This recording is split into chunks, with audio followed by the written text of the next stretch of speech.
നമ്മുടെ ഈ സോഫ്റ്റ്വെയറിൻ്റെ പേര് ഹോപ്പ്മേറ്റ് എന്നാണ്. ഹോസ്പിറ്റൽ സോഫ്റ്റ്വെയർ ആണ്. കംപ്ലീറ്റ് ERP ആണ് ഈ സോഫ്റ്റ്വെയർ പറയുന്നത്. ഞാൻ ഇതിനകത്ത് OP മോഡിൽ ആദ്യം കാണിക്കാം. നമുക്ക് അവിടെ ഹോസ്പിറ്റലിൽ എത്ര ഡിപ്പാർട്ട്മെൻറ്റ്സ് ഉണ്ടോ അത്രയും ഡിപ്പാർട്ട്മെൻറ്റ്സ് നമുക്ക് ക്രിയേറ്റ് ചെയ്യാൻ പറ്റും. ആ ഡിപ്പാർട്ട്മെൻറ്റിൻ്റെ പേര് മാത്രം ക്രിയേറ്റ് ചെയ്യുക. ഏത് ഡിപ്പാർട്ട്മെൻറ്റ് ആണ് എന്നൊക്കെ ഡിപ്പാർട്ട്മെൻറ്റ് പേര് നമ്മൾ ക്രിയേറ്റ് ചെയ്തു. ഗൈനക്കോളജി, സൈക്കോളജി, മെഡിസിൻ, ഫിസിയോതെറാപ്പി, ആ ഡിപ്പാർട്ട്മെൻറ്റ് പേര് നമ്മൾ ക്രിയേറ്റ് ചെയ്തു. ഏതെല്ലാം ഡിപ്പാർട്ട്മെൻറ്റ്സ് ആണോ ഞാൻ ക്രിയേറ്റ് ചെയ്യുന്നത് ആ ഡിപ്പാർട്ട്മെൻറ്റ് ക്രിയേറ്റ് ചെയ്യാം. ഓരോ ഡിപ്പാർട്ട്മെൻറ്റ്സിന് താഴെയുള്ള ഡോക്ടേഴ്സിനെ ഇനി ക്രിയേറ്റ് ചെയ്യാം. ആ ഡോക്ടറിനെ ക്രിയേറ്റ് ചെയ്യുമ്പോൾ തന്നെ ആ ഡോക്ടറിൻ്റെ പേര് കൊടുക്കുന്നു, ഏത് ഡിപ്പാർട്ട്മെൻറ്റാണ് ആ ഡോക്ടർ ഉള്ളത്, ആ ഡിപ്പാർട്ട്മെൻറ്റ് സെലക്ട് ചെയ്യുന്നു, address, phone number, mobile number, qualification, ഇതൊന്നും കമ്പൾസറി അല്ല. ഡോക്ടറിന് കൺസൾട്ടിങ് ഫീസ് എത്രയാണ്? ഇപ്പോൾ സപ്പോസ് നമ്മളോട് കൺസൾട്ടിങ് ഫീസ് എന്ന് പറയുന്നത് 500 രൂപയാണ്. റിന്യൂവൽ ഡേയ്സ് എത്ര ദിവസത്തേക്കാണ്? 10 ദിവസത്തേക്കാണ് റിന്യൂവൽ ഡേയ്സ്. 10 ദിവസം കഴിഞ്ഞ് വരുമ്പോഴത്തേക്ക് ഈ പറയുന്ന സാധനത്തിൻ്റെ നമുക്ക് എത്രയാണ് കൺസൾട്ടിങ് വരുന്നത് കാരണം നമുക്ക് ഇട്ടുകൊടുക്കാം. റീവിസിറ്റിൻ്റെ ഫീസ്, അവരുടെ ഈ പറയുന്ന കൺസൾട്ടിങ് ഫീസിൽ അവരുടെ പെർസെൻറ്റേജ് എത്രയുണ്ട്, ഈ 500 രൂപയിൽ നിന്ന് 200 രൂപ അവരുടെയാണ്. അങ്ങനെയാണെങ്കിൽ ഇട്ട് കൊടുക്കാം. ഓരോ ഡോക്ടറിനെ ക്രിയേറ്റ് ചെയ്യുമ്പോൾ ആ ഡോക്ടറിനുള്ള യൂസർ നെയിം, പാസ്വേഡ് നമുക്ക് സെറ്റ് ചെയ്ത് കൊടുക്കാവുന്നതാണ്. അങ്ങനെ ആകുമ്പോഴത്തേക്ക് ആ ഡോക്ടറിന് യൂസർ നെയിം പാസ്വേഡ് ചെയ്തു, ആ ഡോക്ടർ ആ യൂസർ നെയിം പാസ്വേഡ് വെച്ചിട്ടായിരിക്കും അവർക്ക് ലോഗിൻ ചെയ്യുന്നത് ഡോക്ടേഴ്സ് ഡെസ്കിലേക്ക്. അങ്ങനെ എത്ര ഡിപ്പാർട്ട്മെൻറ്റ്സ് വേണമെങ്കിൽ നമുക്ക് ക്രിയേറ്റ് ചെയ്യാം. നെക്സ്റ്റ് നമുക്ക് അവിടെ ചെയ്യുന്ന സർവീസുകൾ, നമുക്ക് ഓരോ സർവീസുകൾ നമുക്ക് ക്രിയേറ്റ് ചെയ്യാവുന്നതാണ്. അപ്പോൾ നമുക്ക് അവരുടെ ഡിപ്പാർട്ട്മെൻറ്റ് നമ്മൾ സെലക്ട് ചെയ്തു. അവിടെ ചെയ്യുന്ന ഏത് കാറ്റഗറിയാണ് ടെസ്റ്റിൻ്റെ കാറ്റഗറി, ടെസ്റ്റിൻ്റെ പേര്, OP റേറ്റ് നമുക്ക് സെറ്റ് ചെയ്യാം. ഇതുണ്ടോ BP checking, BP monitoring, catheter insertion charges, catheter removal. അപ്പോൾ ഓരോ നടത്തുന്ന സർവീസുകളും അതിൻ്റെ റേറ്റും നമുക്ക് സെറ്റ് ചെയ്ത് വിടാൻ പറ്റും. അങ്ങനെ എത്ര സർവീസുകൾ വേണമെങ്കിൽ നമുക്ക് ക്രിയേറ്റ് ചെയ്യാവുന്നതാണ്.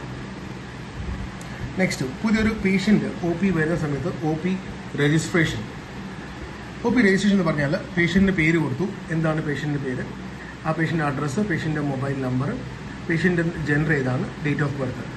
ഇന്നിപ്പോൾ കാണാൻ വന്നിരിക്കുന്നത് ഏത് ഡിപ്പാർട്ട്മെൻറ്റിലെ ഏത് ഡോക്ടറിനെയാണ് കാണാൻ വന്നിരിക്കുന്നത്. ആ ഡോക്ടറിനെ സെലക്ട് ചെയ്യുന്ന സമയത്ത് തന്നെ ആ ഡോക്ടറിൻ്റെ കൺസൾട്ടിങ് ഫീസ് ഉണ്ടെങ്കിൽ ഓട്ടോമാറ്റിക്കലി ഡിസ്പ്ലേ കാണിക്കും. ആകെ മോഡ് ഓഫ് പേയ്മെൻറ്റ് മാത്രം നമ്മൾ സെലക്ട് ചെയ്താൽ മതി. ക്യാഷ് ആണോ അത് ബാങ്ക് ആണോ? ബാങ്ക് ആണെങ്കിൽ ഗൂഗിൾ പേ കാര്യങ്ങളാണെങ്കിൽ എന്താണ് ട്രാൻസാക്ഷൻ നമ്പർ അത് ഇട്ട് കൊടുക്കുക. ഓട്ടോമാറ്റിക്കലി അക്കൗണ്ട്സിൽ അപ്ഡേറ്റ് ആയിക്കോളും. ഈ പേഷ്യൻ്റ് തിരിച്ച് വരുന്ന സമയത്ത് that is OP registration renew. അപ്പോൾ ഈ പേഷ്യൻ്റ് നമ്മൾ എന്ത് ചെയ്തു, നമ്മൾ സെലക്ട് ചെയ്താൽ മതി. ആ പേഷ്യൻ്റെ പേര് വെച്ചിട്ടോ പേഷ്യൻ്റെ മൊബൈൽ നമ്പർ വെച്ചിട്ടോ നമ്മൾ സെലക്ട് ചെയ്താൽ മതി. സെലക്ട് ചെയ്തിട്ട് ഇന്ന് ഇയാൾ ആരെയാണ് കാണാൻ വന്നേക്കുന്നത്, അയാളുടെ മൊത്തം ഇൻഫർമേഷൻ ഇവിടെ വന്നു. ഇന്ന് ഇയാൾ ആരെയാണ് കാണാൻ വന്നേക്കുന്നത്, ഇന്ന് ഇയാൾ ഡോക്ടർ ജോണിനെയാണ് കാണാൻ വന്നത്. ഡോക്ടർ ജോണിനെ സെലക്ട് ചെയ്യുമ്പോഴത്തേക്ക് ഓട്ടോമാറ്റിക്കലി ആ ദിവസമായെങ്കിൽ ആ കാശ് കാണിക്കും. ഇനിയും ആ ദിവസം ആയിട്ടില്ല, വേറെ ഡോക്ടറെ കാണാമെന്നെങ്കിൽ ആ ഡോക്ടറിന് കാശ് ആയിട്ടില്ലെങ്കിൽ അതേപോലെ തന്നെ റിന്യൂവൽ ഫീസ് കാണിക്കത്തില്ല. ഈ പേഷ്യൻ്റ് എൻ്റെ അടുത്ത് എത്ര പ്രാവശ്യം ഇതിനു മുമ്പ് വന്നിട്ടുണ്ടോ അതിൻ്റെ കംപ്ലീറ്റ് ഹിസ്റ്ററി നമുക്കിത് അറിയാൻ സാധിക്കും. ടോക്കൺ നമ്പർ ഓട്ടോമാറ്റിക്കലി ജനറേറ്റ് ആകുകയും ചെയ്യും. A5 ഷീറ്റിൽ പ്രിൻ്റ് വരികയും ചെയ്യാം. OP registration and renewal registration.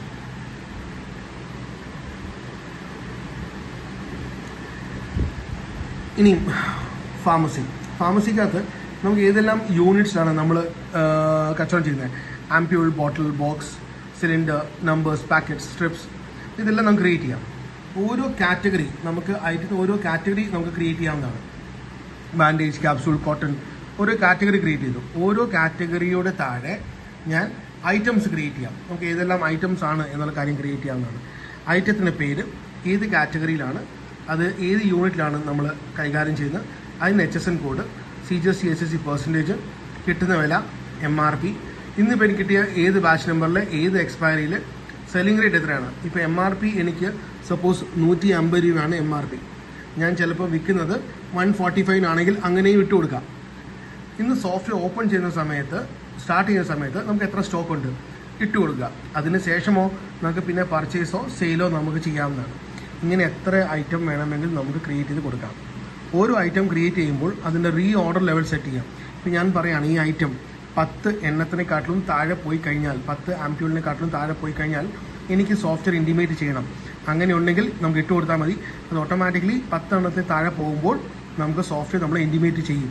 ഈ സാധനം തീരാറായി എന്നും പറഞ്ഞിട്ട് ഇതിന് റീ ഓർഡർ ലെവലിനെ സെപ്പറേറ്റ് ആയിട്ട് നിങ്ങൾ ലിസ്റ്റും എടുക്കാവുന്നതാണ്. ഇൻവെന്ററിക്ക് നമുക്ക് ഫസ്റ്റ് PO വേണമെങ്കിൽ നമുക്ക് PO റേസ് ചെയ്യാം. അതേപോലെ തന്നെ പർച്ചേസ് ചെയ്യുന്ന സമയത്ത് നമ്മുടെ സപ്ലയറിനെ നമ്മൾ സെലക്ട് ചെയ്തു. ഏത് ഐറ്റമാണ് ഞാൻ കൊടുക്കുന്നത്, മേടിക്കാൻ ആഗ്രഹിക്കുന്നത്, ആ ഐറ്റം ഞാൻ സെലക്ട് ചെയ്തു. അതിൻ്റെ ബാച്ച് നമ്പർ, അതിൻ്റെ എക്സ്പയറി, ഏത് ഡിപ്പാർട്ട്മെൻറ്റിലേക്കാണ് ഞാൻ മേടിക്കുന്നത്, അതിൻ്റെ purchase rate, sale rate, MRP, quantity, free quantity ഉണ്ടെങ്കിൽ ഫ്രീ ക്വാണ്ടിറ്റി കൊടുക്കാം. എമൗണ്ട് ഓട്ടോമാറ്റിക്കലി വന്നോളൂ. ഡിസ്കൗണ്ട് കിട്ടിയിട്ടുണ്ടോ, ടാക്സബിൾ പേഴ്സൺ ഓട്ടോമാറ്റിക് വന്നോളും. അതിൻ്റെ CGST SSC പേഴ്സൺ ഓട്ടോമാറ്റിക്കലി വന്നോളും. നമ്മൾ ഇവിടെ അടിക്കുന്ന എല്ലാ ഐറ്റംസും നമുക്ക് ഇൻവെൻട്രിയിൽ ഓട്ടോമാറ്റിക്കലി കയറിക്കോളും. ഞാനിപ്പോൾ ചെയ്യുന്ന സാധനത്തിൻ്റെ ക്യാഷ് കൊടുക്കുന്നുണ്ടോ, ടോട്ടൽ ബിൽ എത്രയായി, എത്ര പേയ്മെൻറ്റ് കൊടുക്കുന്നു, പാർഷ്യൽ പേയ്മെൻ്റ് ആണോ ഓർ ഞാൻ ബാങ്ക് ത്രൂ ആണോ പേയ്മെൻറ്റ് കൊടുക്കുന്നത്.